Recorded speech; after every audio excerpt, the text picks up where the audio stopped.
In recent months, the world has witnessed waves of protests and unrest spreading from Asia to Europe. In Nepal, the younger generation took to the streets against corruption and the deadlock of a political system dependent on foreign aid and external influence. In East Timor, students opposed the government's lavish spending, while the country still relies heavily on oil revenues and international support.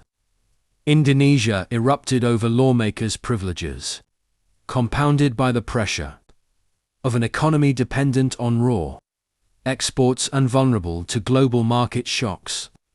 In the Philippines, anger boiled over alleged corruption in flood control projects. Another nation accustomed to debt and foreign assistance to sustain growth. Europe has not been more stable. France and Slovakia have been shaken by mass marches against austerity.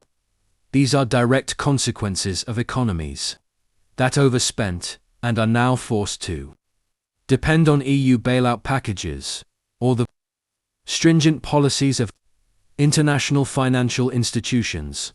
In Turkey, tens of thousands protested the possible crackdown on the main opposition party as Ankara becomes increasingly reliant on political and economic ties with major powers. In Gaza, frustration with Hamas has grown out of a deeper reality.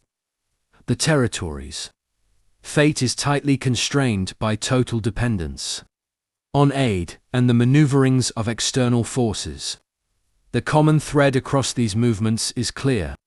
When a nation becomes overly dependent, economically or politically, its internal strength weakens, public trust erodes, and even a small spark can ignite crisis.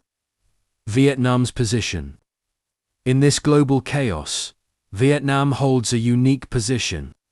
Located at the heart of Southeast Asia, bordering the South China Sea, one of the world's busiest maritime routes, Vietnam enjoys strategic advantages while facing intense competition for influence from major powers.